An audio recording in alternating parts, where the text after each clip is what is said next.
Welcome to Try This at Home. I'm Cliff Bumgardner. I'm still Harrison Stewart. Still. It won't stop. Our myths this week are Brown Note, Blown Away, and Water Torture. Drip, drip, drip, drip, drip. Drip, drip. I was wondering if that's where you were going to go with that one. I had to, yeah. This episode Nothing originally aired December 1st, 2004. We are almost at the end of 2004. We've come a long way.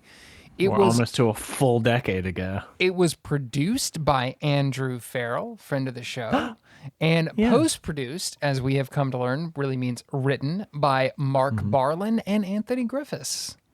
Ooh. So we got a new character enters the chat. Well, the triumvirate of early Mythbusters writing gurus, Andrew, Mark, and Anthony, all here in this episode.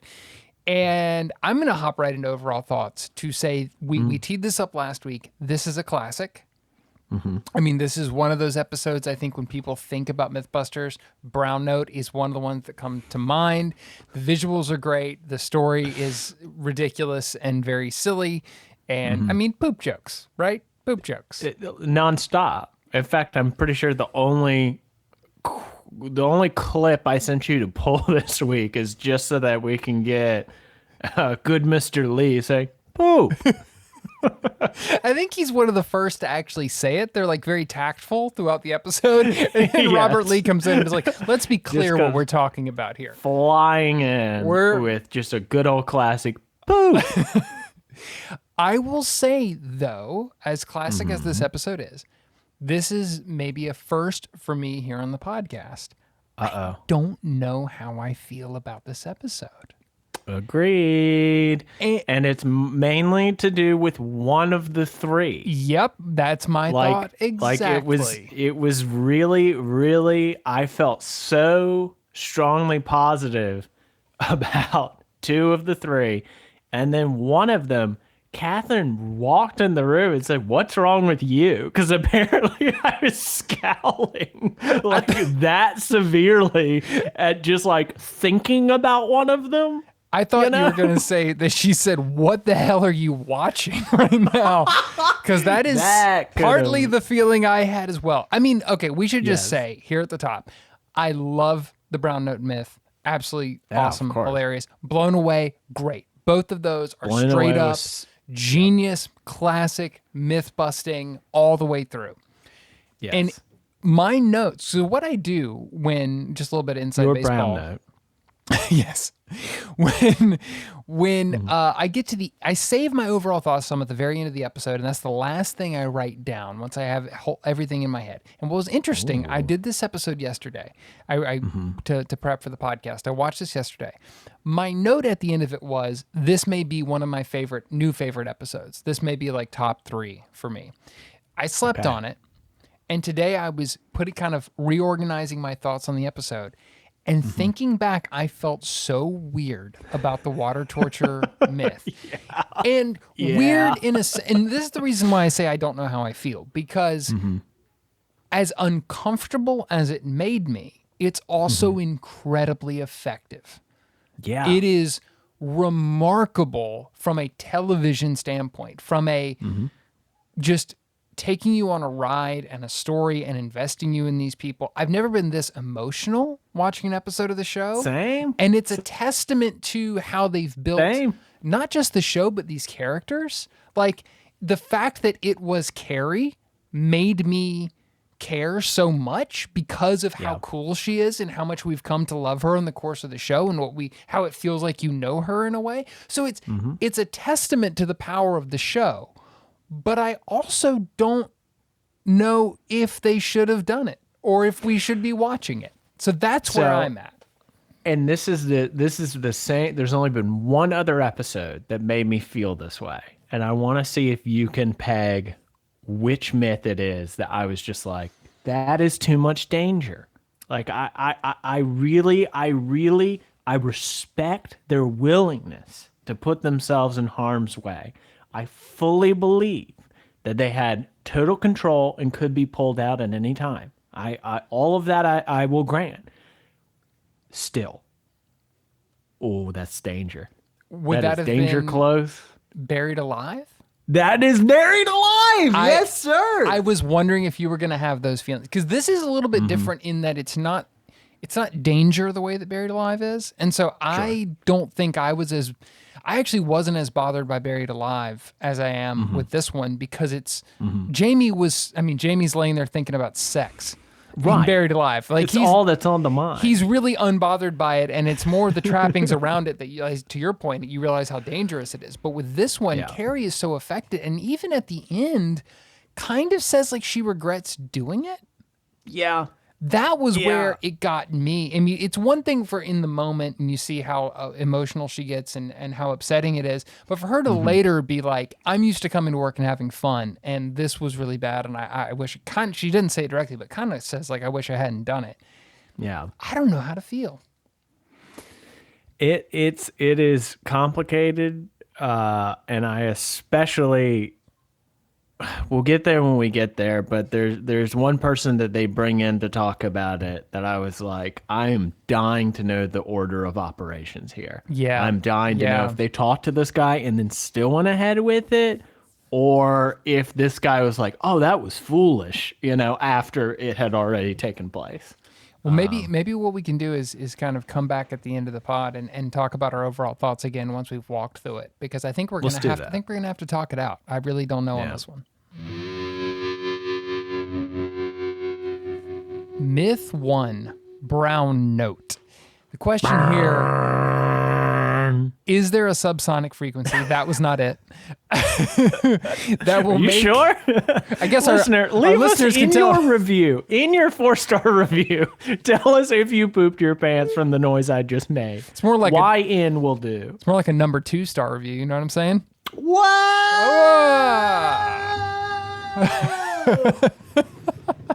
Sick. That is the first of many poop jokes coming your way, friend. I'm trying so hard to power through because I know there's so many more coming. So many more coming down the pipeline, if you know what I mean. And a ding. And to continue, Mr. Bumgardner. If this is someone's first episode of the show and they're like, oh, I don't want to listen to two dudes talk about dude stuff on a podcast. And then they're like, sorry. Their first impression is just us making poop jokes. This is, we're not helping ourselves. I'm not too far off the mark. It's not unfair of them to assume that about us. So the myth of the brown note is that there is a subsonic frequency that can make someone involuntarily lose control of their bowels, also known as involuntary bowel motility is the technical jargon. And the idea here is basically sound is vibrations, and if the vibrations are shaking your body, they're shaking your intestines, your organs, or whatnot. There's stories dating apparently back to World War II of the whether the government was trying to see if they could use sonic weapons to induce, nausea and vomiting and these kind of things as a tool. And feels likely. Yeah, and that's where this myth comes from. Had you, outside of Mythbusters, had you ever heard of something like this? Big time. There's, I guess it would have been around the same time, but there's a really old South Park episode where the boys are like sent to DC to do like a recorder, like the boop, boop, boop, boop, like that horrible plastic instrument. They're like supposed to play the national anthem, and they like replace the sheet music with one that includes the brown note so that everybody plays it at the same time. So yes, I am aware of the brown note. I have hoped for so long to prove its existence. That's pretty good. I've never seen that. That's pretty funny. No, it's a really good episode. Kenny G is in it. I mean, not really, but like I'm pretty sure it's like Kenny G and Ono Yoko. Oh wow, Yoko Ono. I always get that wrong. Thank you. This talking about the origins of this story, and kind of the have you heard this story before? How far back it goes, whatever. This is the second week in a row where I really could have used some Heather Joseph Whittam on the show.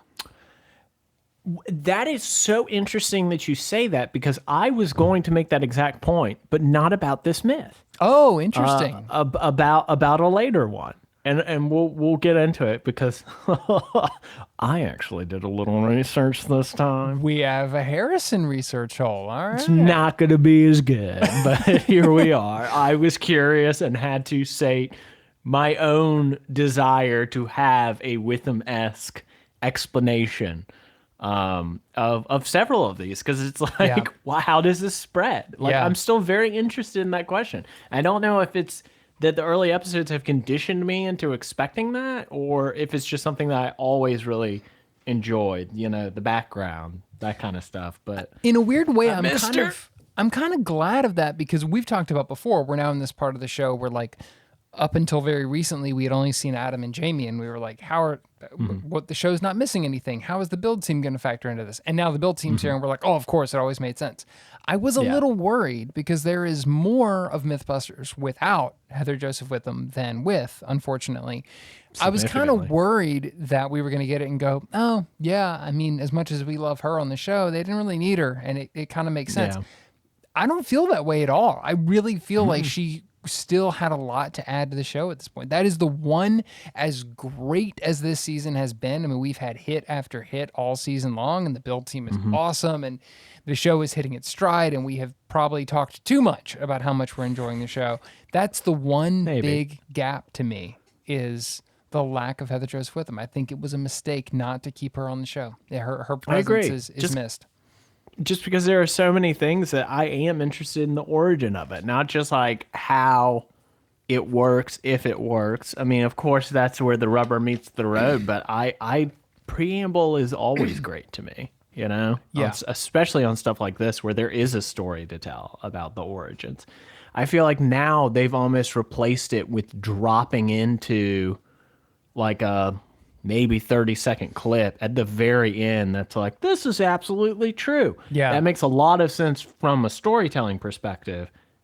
I still want someone to explain it to me a little. I miss that. And that's where you kind of teed this up earlier. In the last myth we're going to talk about, that's where that expert, actually, I think he's kind of filling that role. And I really appreciated it, honestly. Oh, yeah. To your point about the order, we'll talk that through. But yeah, I I agree. I think having somebody like that to kind of come in and bring context to what you're seeing and somebody who's not just Adam and Jamie or the build team or whatever is a big help. And it's a little bit missing in stuff like this. But Yeah. the test Especially on something that feels so early internet-y. totally. Oh yeah. Like the brown note just feels like an email chain kind of Is what the myth to internet was me. made for in this era. Totally. One could argue that's what it was made for, period. But yes, certainly what the internet will become. The tests on this one are actually very straightforward. It's not a very complex myth. What's fun about it is how big everything is. So they're just going to get these massive concert speakers, line them up around Adam and play the sounds. And we get the return. I called this the first time we saw him. I said, this guy's coming back. And we got him, Roger Schwenke from Myers Sound. I Boom. love it when the sound Welcome nerds back. come out.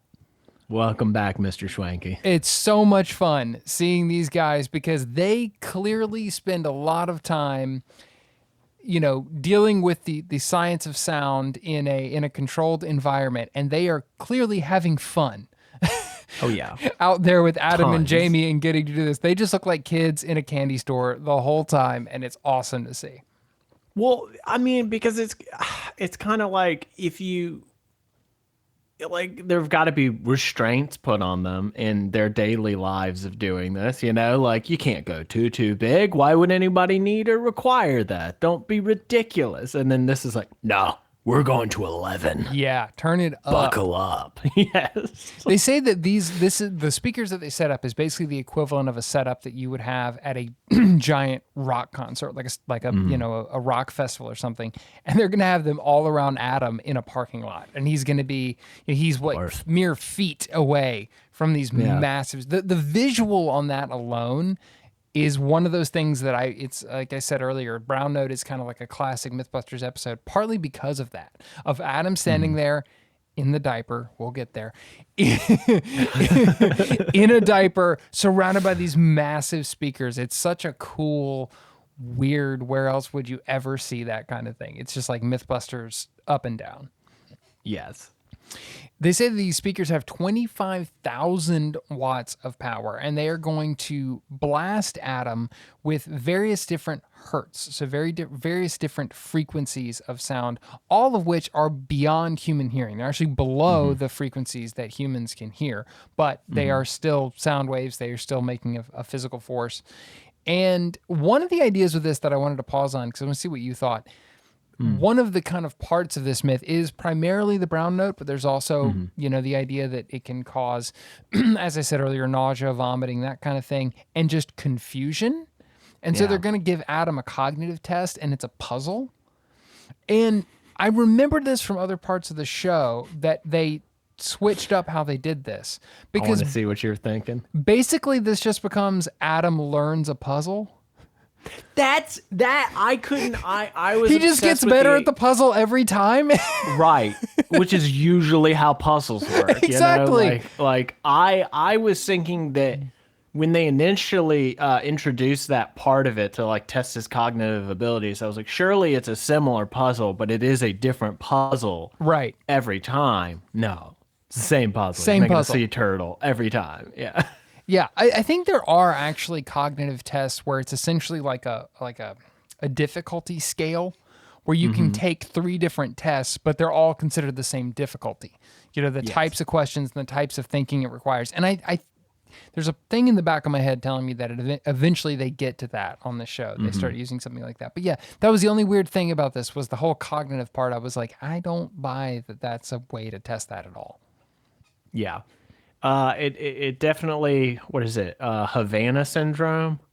It definitely gave those vibes. I'm not You don't know familiar about with Havana that. syndrome? No. It's this thing where we don't really know what causes it or if there is any kind of cause or if it's largely psychosomatic, but like it is something that is theorized to be some form of like audio weapon that's been used at various points throughout American history, predominantly on Americans. So, but like people just start feeling anxious for no reason, like they hear a low buzzing, they start to throw up again without cause, lightheadedness, that type of stuff. Interesting. So it felt very similar. Well, Again, Havana syndrome is one of those weird things that like we don't know for sure. Yeah. And there's a lot of evidence to suggest that a lot of the reports of it are, people hearing other reports and then being like, oh, and applying, looking at it through that lens and kind of assuming things that may not be there. But yeah, it's a big thing in like spy novels, stuff like that. A big Cold Warrior thing that pops up in a lot of that literature. See, that's exactly what I wanted from like the Heather Joseph Witham.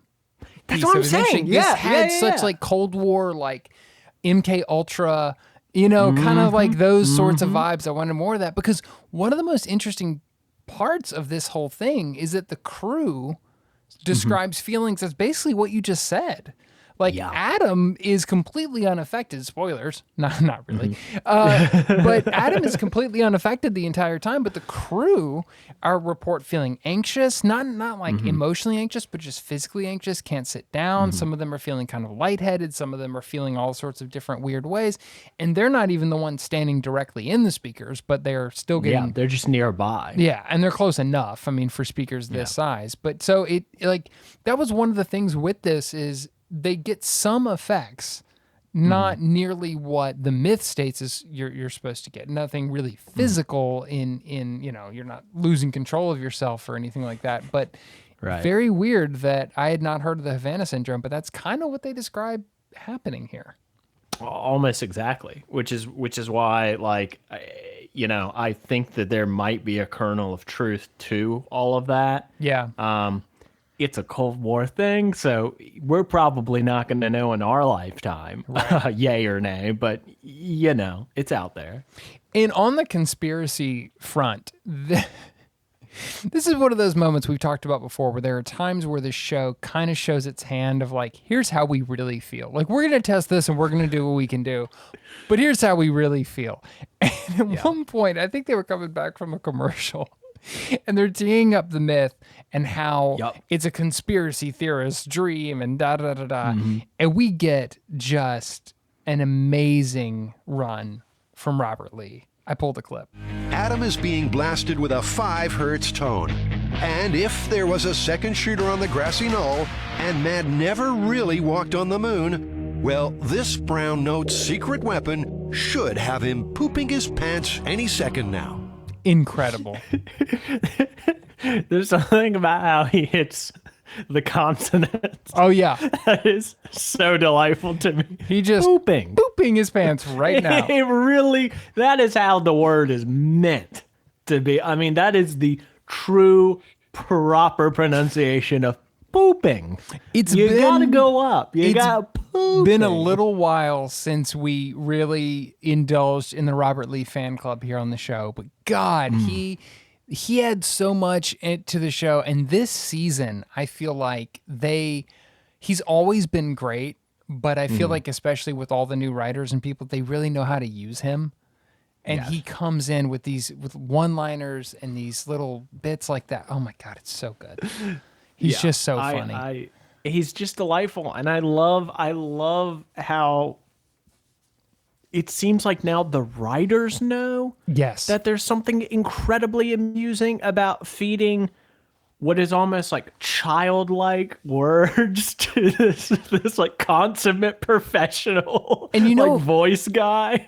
I wonder, when we had Robert Lee on the show, he talked about the fact that, he was local. He was in Sydney. I believe it was Sydney. He was in Australia anyway, where they were actually producing the show. So he would go in to record with the writers. So I imagine there's also an element of like, we're going to write some stuff and make Rob say it today. Dude. Are you kidding? You have access to that voice? Yeah. And you're not going to make him say pooping his pants at least once? I mean, gosh, they'd have to put in my contract that I can only have that once per season. That's the only way. The only way that I'm going to be able to get through that. If I have access to that voice, he's saying a lot of ridiculous stuff. I'm sorry. They're like, Mr. Harrison, Lee. this is the water torture myth. Why are you... And maybe she'll poop her pants too. No, she won't. That's not on the table. What are you doing? This doesn't have anything to do with Jet-O Rocket Car, Harrison. I don't understand. Not yet. Not yet. We'll see where it goes. No, it's already been shot. We'll see where it goes. I control the narrative. I am Mythbuster. Of course, we have to talk about the fact that during this whole test, Adam is in a diaper. Not just Adam.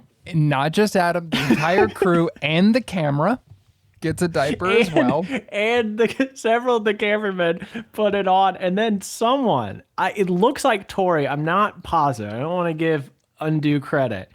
But some absolute genius puts a diaper onto the camera lens. I was just like, that's the perfect shot. And I don't know what else. We should stop watching this show. That's it. Well, that's the pinnacle of comedy. And think about the fact that that was just a joke for them, because it's going on the camera that's shooting the show. Now, there's another camera that shoots it, and that's why we see it.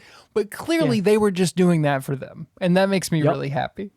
It does me too, because it can't be the only time. Like, there have to be so many things like that where they were just messing around, and they're like, "Wait, that's gold." Oh you yeah, know? This is for us. This is to make us laugh, and it adds to that environment on the show. Though, when the crew's having fun, that it shows up on the screen. We've been seeing it. Delicious. We've been seeing it all year. It's great. They Delicious. Pooping his pants.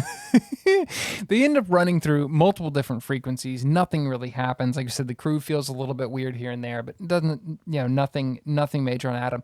They end up going up to, they say, the volume of a jackhammer, the equivalent of the volume of a jackhammer, that is shaking Adam so much his voice is quaking and his eyeballs are dancing. Yeah. He can barely read something in front of him. There's that much sound going through him and still no real effect. They go all the way up to 154 decibels, which is louder than a jet at takeoff. Still nothing. That's now there is this myth was kind of split into two. It seems like at first they were trying frequencies that were supposed to do it, which is the method that I'm familiar with. Like it's a brown note. Right. There is a note that You hit a can note hit and on the scale, right? And it just causes something. But this one seemed more to focus on, like you were saying, like the sound waves themselves and like producing the highest concentration of them as possible, which is something that I had never considered and also kind of scary. Like being unable to speak because your body is just being thumbed that hard. Like, well, it's a great, crazy. It is a wonderful illustration though of sound, because it's such a, you always hear, well, sound, sound is a physical property. Sound is the movement of air, but you don't necessarily think about that. And this illustrates it so well. It's actually, as ridiculous as this all is, the actual science of this is really cool and is visualized super well throughout this myth. So it's one of those Mythbusters things. Like, we're going to take the most ridiculous thing possible, but you're going to learn something out of it. And it's great. Well, I love how much Jamie loves it. I love that it's like a siren song to Jamie. He's like, it's hypnotizing. I need to be sound. Well, I love that Jamie... He also tells on himself a little. Did you? Because he was like, yeah, the visuals, they're very psychedelic. I was like, that's very accurate, but why do you know that, Mr. Heineman? I love that Jamie... I'm joking. He grew up on a farm. He knows. I love that he gets enjoyment out of Adam being silly. That's something that I honestly don't know if I remembered from the show, is you always think about Adam and Jamie as like left brain, right brain, and, and the straight man, funny man, and whatever. I kind of forgot that as different as they are, they do get a kick out of each other, and that kind of, it makes it better. It's not like they're not at loggerheads all the time. They're actually, they're enjoying each other and enjoying how different the other guy is. And it adds to the show. And it was really fun to watch Jamie just laugh at Adam throughout this whole scenario. Yes, but also be a pretty good sport himself. Like, what made it feel, that's what makes it feel still like not, oh, I'm doing this to be mean to him. Yeah. I mean, pretty shortly after Adam puts on the diaper, Jamie's like, well, fair is fair. And puts one on, dons a diaper himself. Yeah. Dons a little diaper. Which also, can I say, Jamie Heineman rocks a diaper, dude. I don't know what you want from me. Right? I'm just calling it like I see it over here, brother. We should all be. I mean, he missed his calling as a superhero, Wearing it on the outside works for him. Some people, man, it just works. An anti-hero. Anti-hero, he rides the line. He ruffles some feathers. He's absolutely. That, what would the term be where it's like neutral good or whatever, where I feel like Jamie is just like, he'd be very by the book and very intelligent, and so he would be like willing to let a few people die to save others. You know what I mean? It's like that kind of like, the trolley car problem is not a problem to Jamie. He's just like, I don't know what you're talking about. This is purely logical. It's been solved. It's been solved. Yeah. He leaves that switch thrown. Yeah, this is solved by math. What are you talking about? Easy. Next question. I said next question. This myth is very roundly busted all the way through, but I did, in lieu of Heather Joseph Witham coming in to give us some context, I did do a little bit of a research hole in this one, not too deep. Mini research hole. But I wanted to try to learn more about where this one came from, or what the truth may be in this one, because it's so specific and they talk about so many instances of various stories that have been told that it seems like there would have been something. From what I can tell, one possible origin of this myth is actually out of the U.S. space program and NASA, who, when they were planning for the first, human space flights, manned rocket flights, what they were worried about was how vibrations would affect the human body of people who were sitting in something that was vibrating. So not sound vibrating them, but someone who's actually sitting in a rocket that's shaking violently as it, gets up into the atmosphere. So they did tests where they tested very high frequencies in terms of physically shaking astronauts. And they found at these frequencies that are named in the classic brown note myth, they found that people suffered motor problems, nausea, visual disturbance, degraded task performance, and difficulties in communication. So it seems like a lot of people seem to believe that that is the origin of the brown note, is people heard at these frequencies, these things can happen, but it was frequencies of actual physical vibration because you're strapped to a rocket, not necessarily just sound on its own. So there is a kernel of truth at the core of this one, but it seems like over time, as with a lot of things, a lot of that got rounded out and it became got pooped upon. I'm not going to top that. Adam's dignity remains intact. That last bit when I went, whoa! I mean, it was like somebody was actually drumming on my chest. Myth 2, Blown Away. So this is a movie myth. You know how we love the movie myths. I was so excited for this. That is the thing we've all seen in movies where somebody gets shot with a gun and they go flying back through the air, or they go flying through a window or something. They're swept off their feet violently by a bullet. And so the question is, does a bullet actually have enough kinetic energy to do that the way that we have seen in movies? And my first question on this one is, what was the movie that came into your mind? Is there a specific movie that came to mind for an instance like this happening? Because it happens a lot and they reference a lot of stuff, but I think we're all going to have our own in our heads. Inglourious Bastards. Ah, interesting. There's a moment where someone gets shot with a shotgun and they fly at like the wrong angle, you know? So like I'm fine with flying all around, but like they they're shot straight on and they kind of fly sideways and like, no. I mean, again, it's Tarantino. We can allow it. But okay, so funny thing about this. Well, first of all, what was yours? Well, I was going to say, it's funny because mine was Django Unchained.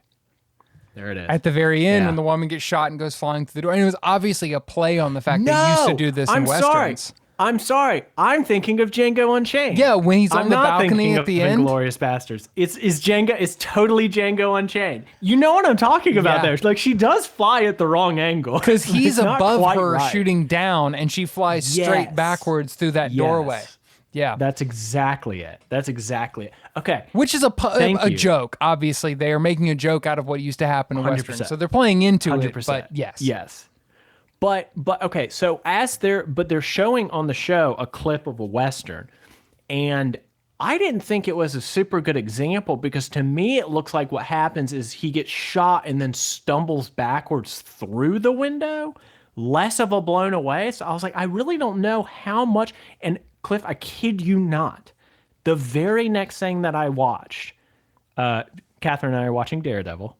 Nice. It's delightful. Love me some Hornhead.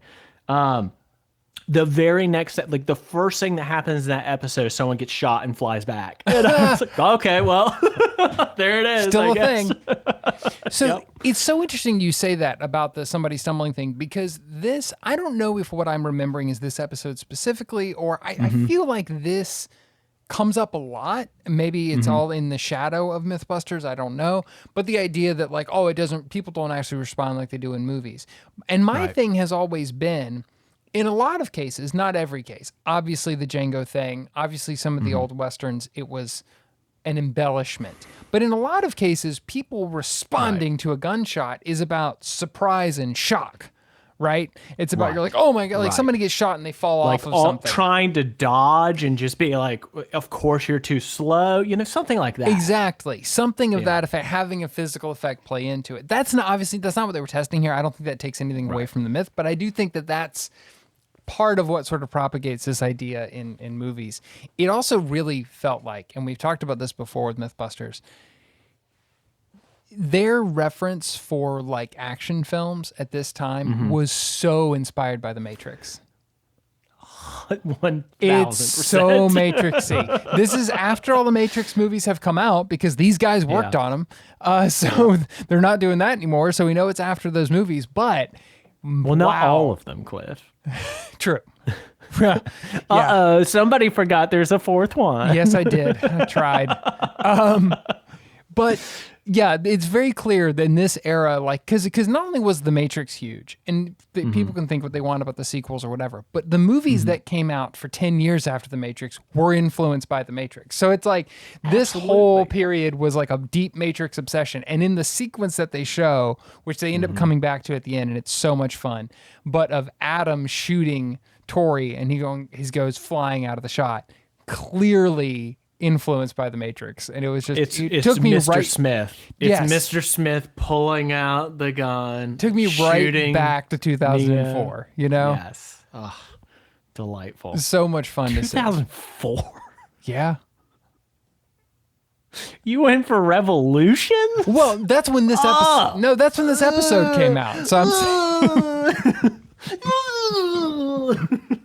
I'm over here trying to defend my Matrix taste. I mean, look, great action. Yeah, I'll give it that. Here's the thing. I work in film professionally, and I probably have the worst movie takes of anyone on the planet. I love the Matrix sequels, and I recently told a coworker that I am currently watching and enjoying the Hobbit movies. What was that second word? Enjoying. For The Hobbit. Yeah. The book. Yeah. Yeah, you like the book. No. Yeah, the book is really good. good. The movies that they made in like the mid 2000s, like in like 2012. Oh, right, the Rankin Bass animated. No, that was the 70s. That was the 70s. This was more recent than that. See, I'm telling you. And the word after that was you like them. Harrison's head is spinning around. Enjoy. You guys can't see this in just the audio, but he's doing a full Reagan right now and just not Ronald, but Exorcist. We're way off base. What show are we watching? What are we talking about? Ronald Reagan, infamous for his owl-like ability to turn his head on a swivel. Well. I bet nobody tuning in to a Mythbusters podcast was expecting a Ronald Reagan Doppler effect joke. I wasn't, and I live here.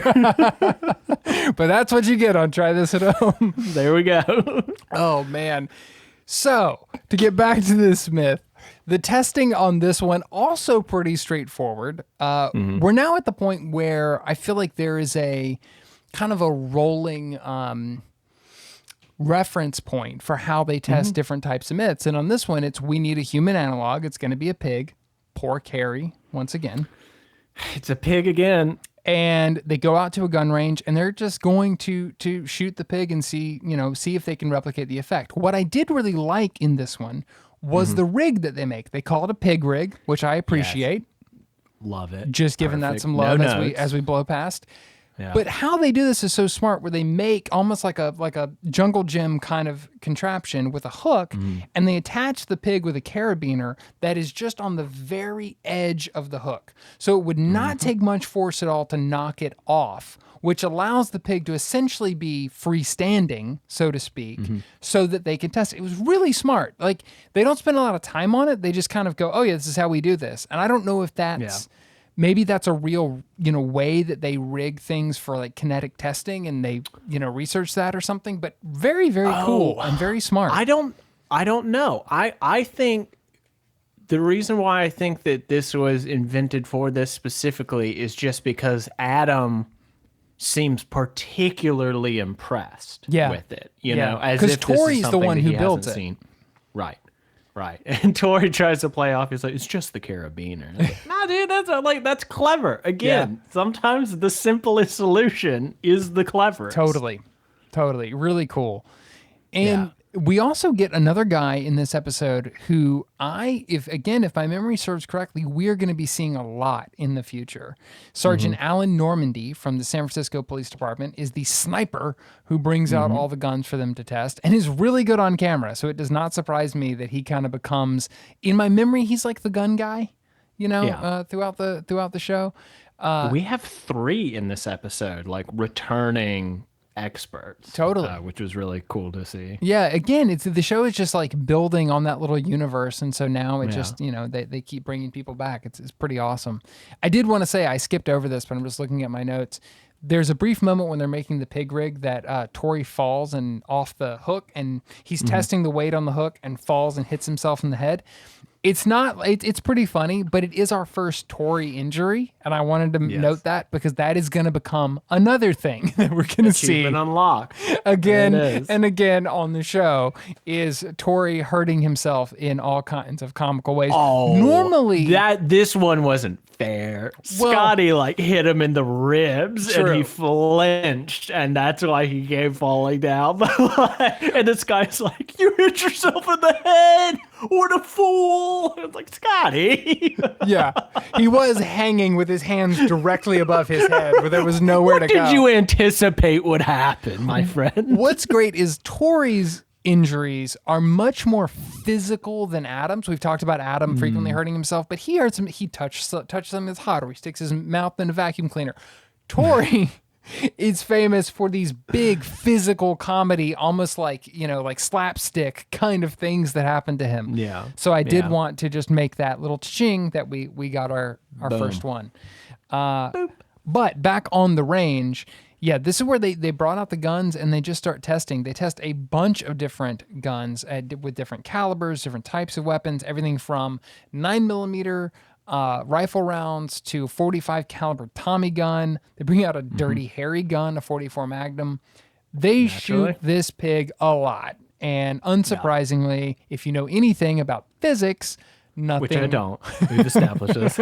Nothing works. But it did make me think about, we talked about this before, but it's been a while, so maybe it'd be worth kind of doing a quick revisit on the topic of Mythbusters and guns, right? Seeing a bunch of people with guns shooting something on TV, I don't know, maybe has a little bit of a different connotation these days, particularly when it's not fictional. This is really happening and they're shooting a pig and it feels kind of human and a little bit weird. But this to me is a perfect illustration of the way Mythbusters did that, which is this whole thing is a really great visualization of kinetic energy and concepts of Newton's laws end up coming into this at one point. And they managed to put a lot of focus on the weapons as physics weapons or as physics tools, and on the physics weapons, and on the safety mechanisms at play. They spend a lot of time showing clips of them talking about their safety procedures. After every shot, you hear Sergeant Normandy saying, "Put the safety back on, take your finger off the trigger." And all of that is a choice. We know they left all of that in. We know from talking to people like Andrew Farrell and Anthony Griffiths how much tape they had to go through, and every single thing that ends up on this show is a decision. It's not there by accident. So the fact that they left that in shows a lot of responsibility in the way that they were presenting this material. And I think it's just great and worth kind of celebrating the clear amount of thought and intentionality that went into it. Right, because you can have this in a way that you can't really with this. I know that we've dumped on the Spike TV show a lot, but it's you can't go back and watch that without being there's some insanely problematic stuff here. With Mythbusters, I'm shocked by how much they seem to be aware of, even at the time of their responsibility to the viewers in what they're showing. Absolutely. Yeah, absolutely. It's just I love that. That kind of foresight is just that they recognize that we have an audience that comes with a certain amount of responsibility. We gotta play our cards right. And especially when you think about the time. I mean, as we mentioned before, this is 2004. This is, pre-social internet, when I feel like a lot of these... But post-Columbine. It is post-Columbine, but it is still in an era where I don't know that there was as much of a direct relationship, at least between... And we talked about before, just the fact that Mythbusters was responding to things that were going on in the world, feedback that they were getting, real-life events, as quickly as they were... I just don't think you had a lot of that in this kind of television. Certainly the news or whatever, stuff that was being made on a weekly basis or whatever the case. But for a show like Mythbusters to be so responsive and responsible, to your point. It's yeah, I mean, man, there was just you don't get that a lot. You don't get that in a lot of shows, and it comes through that they really cared. It really Cliff, comes I'm through. gonna say it. I kind of like this show. I think it might be I okay, don't right? know. I think it's kind of growing on me, man. Should we watch like 300 episodes of it and talk about it? No. No, okay. Oh, I signed up for that? Oh, I'm locked in. Yeah. Oh, I get sued? Oh. Oh no. I don't have Cliff lawyers on my side. So after nothing really works, they end up actually putting a bulletproof vest on Buster, which was an interesting way to illustrate the After fact. changing him out of, did you notice this? No. When they cart him up, he's still in the Wuhan outfit. Really? Yeah. He's still. Wow. That was a know. weird choice.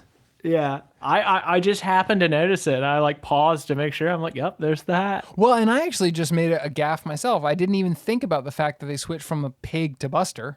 Duh. Because I Yeah. was like, I'm pretty sure the pig didn't have a. No, it wasn't. It was a pig before, and now it's Buster. That didn't even register with me. Sorry, Buster. But of course, Wow. they're talking about. Wow. He's sitting right there, Cliff. Jeez. They're talking about the fact that the bullets are going all the way through, and so the energy is not stopping. And again, really good way to illustrate the next stage of this. It's another one of those things we've seen where they know what is or isn't going to happen.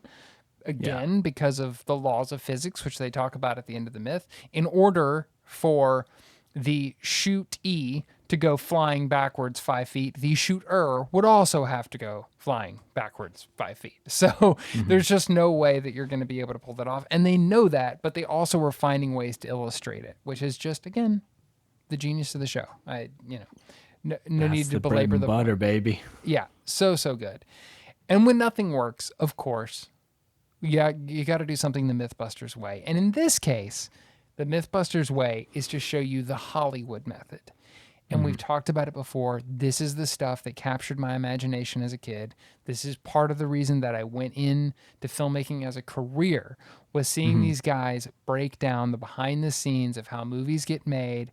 It is a show within the show, and it is so satisfying. They show you how they make a stunt rig.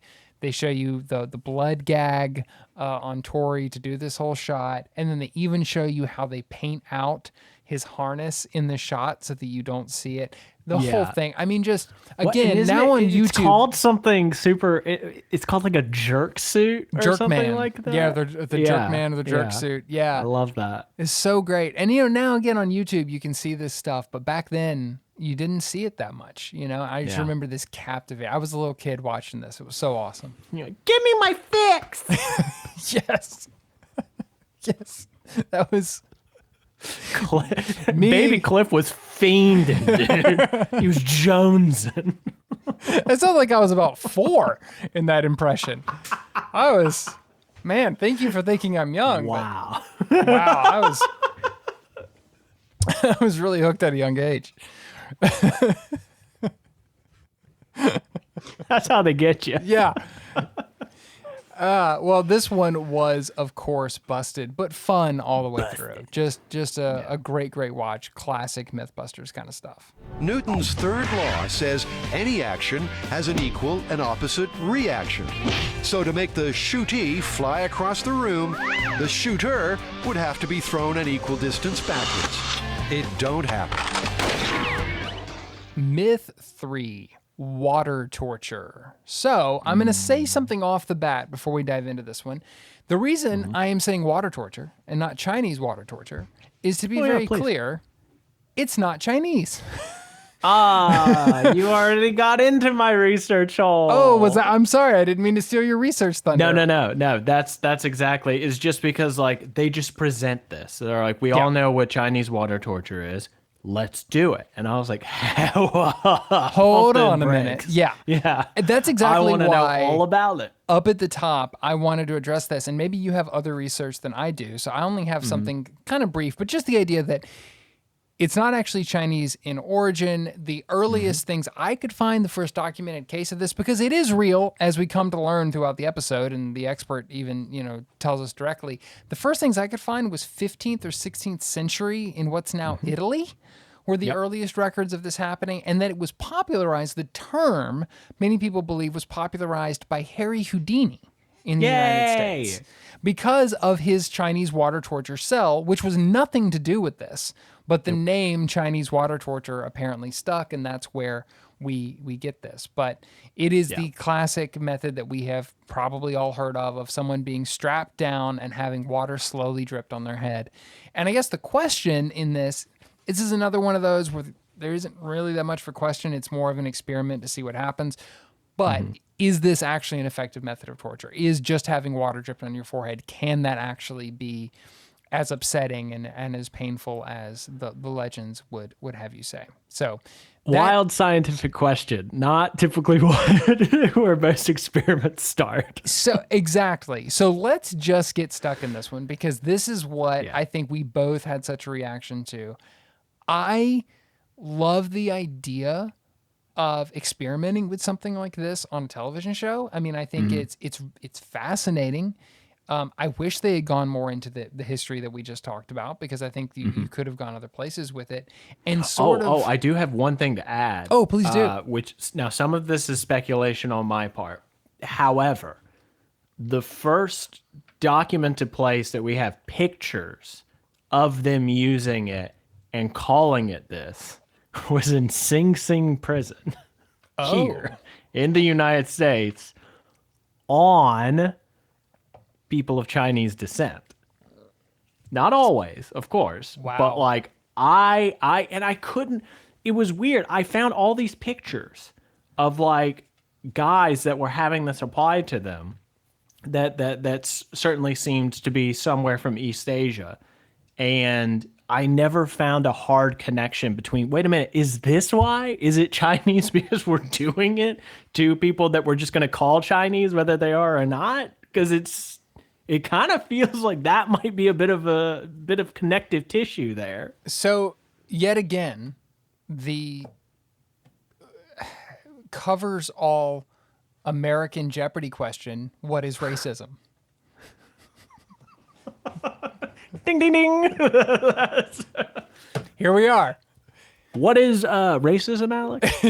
Correct. Add it to the list. Yep. The board is yours, Mr. Bumgardner. So I do, again, I think there's more places they could have gone with it from that standpoint, but I do like the idea of addressing this. I like the kind of, this goes back to what we saw in the pilots of the almost participatory journalism aspect of Mythbusters. We talked about that. From a setup aspect, I was in on this. How did you feel at that point?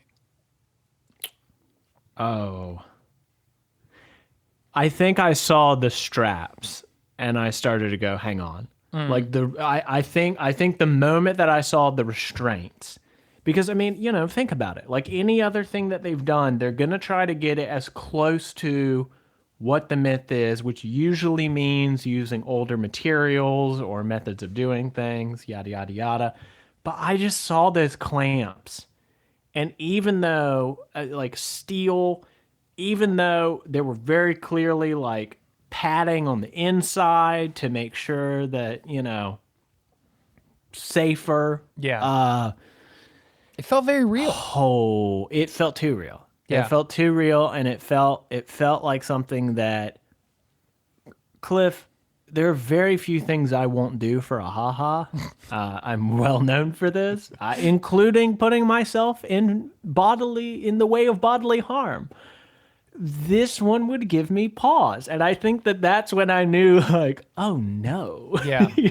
Like, I don't know that, because if I'm not willing to do it, I really question how many other people should be, because again, I've done a lot of stupid stuff just for the visual gag, but man, we should say that part of the way they break this down, and I actually thought this was really smart, I thought this was another great way to explore this kind of question, was by having Carrie be the one actually strapped down and going through a more realistic version of this process.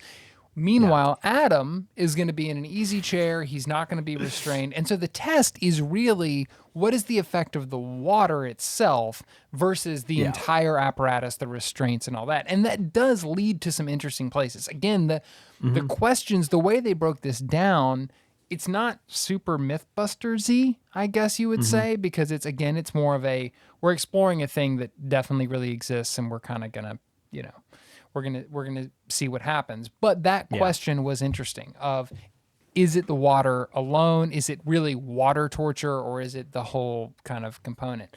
But that's what leads to Carrie actually being put in a very accurately recreated device that they make for this whole thing. They also introduce here the guy we mentioned earlier in the episode, Gerald Gray, who is introduced as a torture expert, which we've seen some weird jobs on this show. That might take the cake. How does tortures? Now, I should note here, there was actually, that's how he's introduced audibly. Audibly, thank you. It's not like we're doing an audio show, and it's not like we're doing this audioly. But then, like, his little epithet appears at the bottom of the screen, and that says specifically, like, torture survivor expert. And I was like, nah, guys, I understood why you didn't include that. But torture expert is a markedly different job description. If they had just cut to a guy in, like, an all-black hood holding a giant axe. It's just Desaad from DC. Yeah, that's kind of what I was expecting when they said that. He's just like, go for it. Yeah, strap her down, whatever. And we're laughing. I will say about this guy, he may be, because for obvious reasons, that when they're talking to him, they're not having a lot of ha-has. A lot of time with experts, they'll be jokey. Have you heard this story before? What do you think about the fact that we're testing it? They clearly don't do that with him. And so he understandably is a little bit more serious and earnest in his interview that they do with him. And because of that, and also just because he's obviously a very smart and well-spoken guy, he comes across as one of the most, like, esteemed experts I think we've seen on the show. Like, he's really good and meaningful in the story and in the way that they laid this whole thing out. So it was great to have him. But that is where I started to get uncomfortable with him, actually. Oh, wow. See, because of the seriousness. Because of the seriousness. And it also comes after, at least in the editing, it does come after the experiment has already taken place. I don't know. I actually would love to find out, but I don't, it would be interesting to me to know if, because he's like, don't do this. Like, I mean, he says something like, anytime you play with torture, it is very, very, very deadly. Yeah. Like, that's how he describes it. And it's like, okay, I think, but okay, the reason that I find that interesting is because to me, this expert was, the show did, going back to the responsibility aspect, I think I counted 4 separate times. They remind us that Carrie can pull out at any moment. Yeah. Just Robert Lee saying, and remember, she can pull out. She's surrounded by friends. They make that clear. They show us 2 separate times where other Mythbusters try to pull her out. Yeah. And she says, no, I can do this. So, like, I mean, within, like, if we're going to do this, if this must be done, I don't know that there's a more responsible way to do it. Yeah. I just think it is so inherently irresponsible that maybe you skip this one. Yeah. Just because, unlike the other things, unlike Tori hitting himself in the head, unlike Adam in a diaper, you know. Or Adam making out with a vacuum cleaner motor. Those wounds heal? Yeah. We're talking about psychological stuff that can have long-lasting ramifications that we sometimes can't even really gauge at the time. Yeah. in a way that I'm with the torture expert. You know, it's just like you just can't. Period. And I would be shocked if after this we see anything similar to it. Yeah, I don't think really we will. kind of felt like a lesson was learned here. Yeah. Next week, the stretching rack. I don't think they're gonna do that. Can we make Jamie grow by 2 inches? Still thinking about sex. And I will say, I agree with everything you just said and about the psychological aspect of this in particular. I would have said that was overblown if not for the fact that when this is all over, they show Carrie, it seems like days later, because she's even talking about her bruises are healing, saying, essentially, I wish I hadn't done this. This has stuck with me more than I thought it was going to. It's incredibly effective and rough and was very, very difficult. That's maybe the point, even more so than, I mean, the kind of critical moment is when she actually gets very, very emotional and they almost pull her out. She says she had like a claustrophobic attack all of a sudden in the middle of this. And it's brutal to watch. It's brutal to watch. I didn't know, I actually welled up at one point watching it. Okay, I'm really glad you said that because and again, part of it is the strength of the show and making us care but you're just thinking about you're thinking about yourself being there and you're like, this is awful. Right. Get her out of there, please. And yeah. And so I guess you could say to her credit, although nobody should have to go through this. I mean, she lasts like an hour and a half and even like a full hour wild. past her freak out. Yeah, and I don't say that I don't mean freak out in a negative way, but like who wouldn't? No. But so, I mean, they don't even pull her out at that point. They offer to, and she keeps going. But so that was really emotional and really affecting. But I think it was that end point that actually made me wonder about the responsibility of doing it. And it's for a couple of reasons. One is, as you said, you just don't know what the effects are going to be. There's an aspect of this that you can't really consent to. You know what I mean? Because you just don't know. It's whatever you think it's going to be. It was clearly much, much worse. And the other part of it is, and look, I am not in any way A torture expert? I'm not a torture expert. I'm also not doubting at all, like,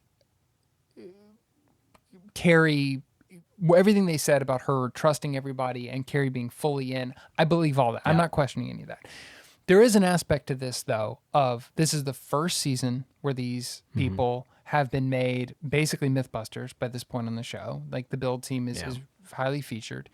They are, on some level, being asked to do this with money on the line, with the success of a TV show looming over their head. There's pressure to doing this.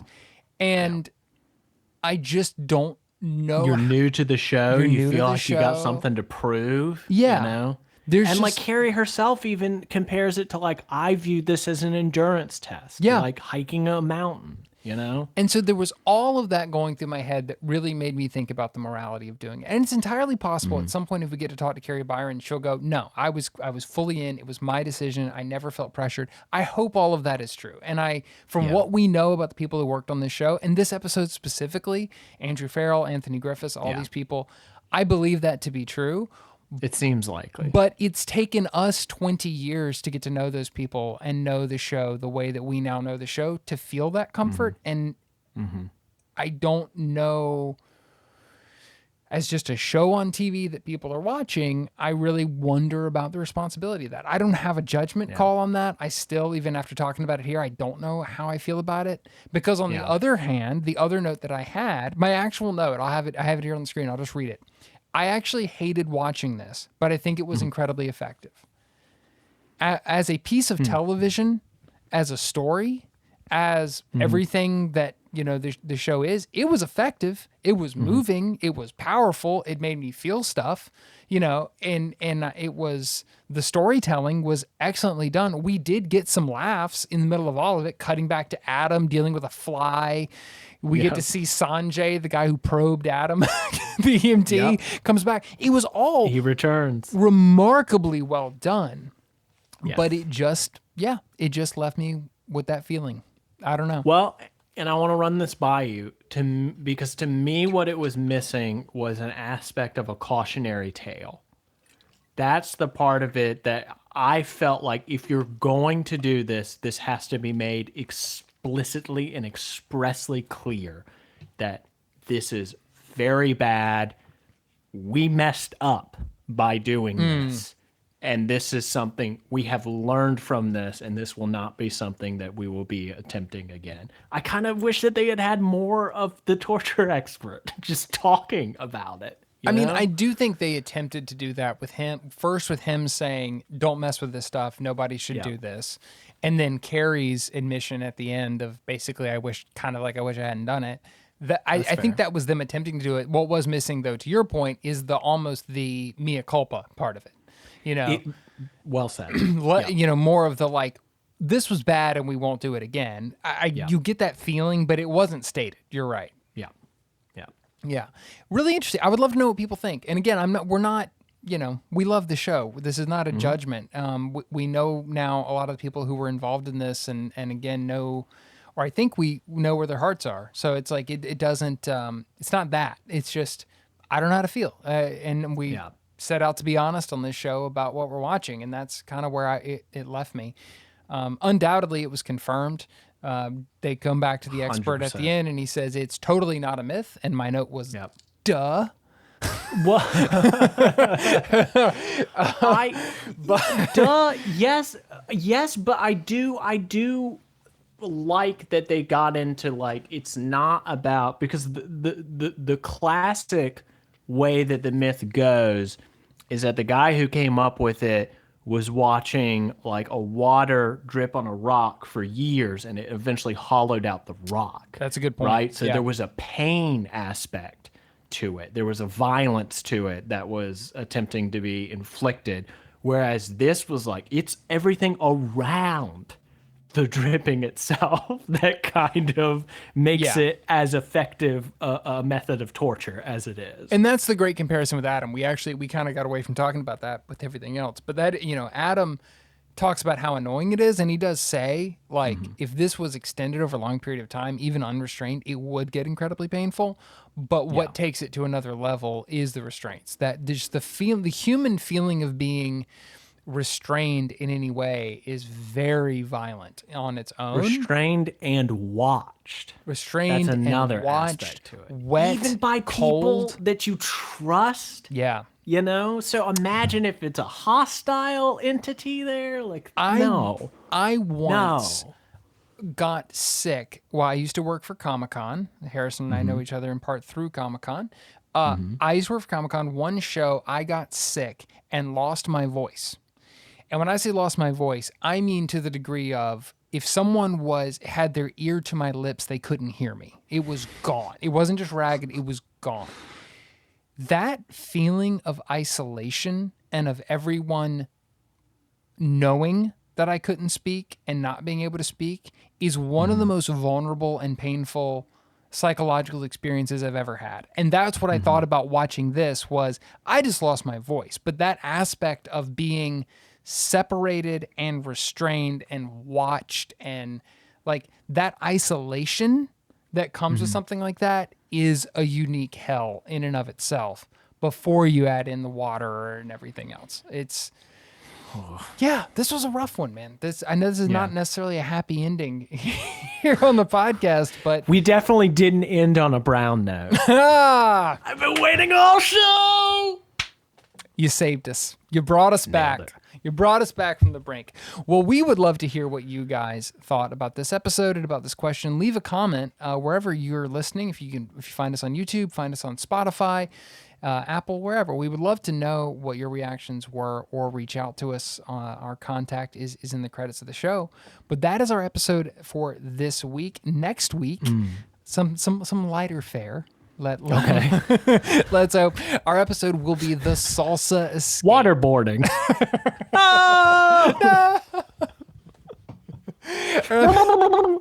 Our episode will be the salsa escape. That is a very fun episode. Salsa escape? Yes.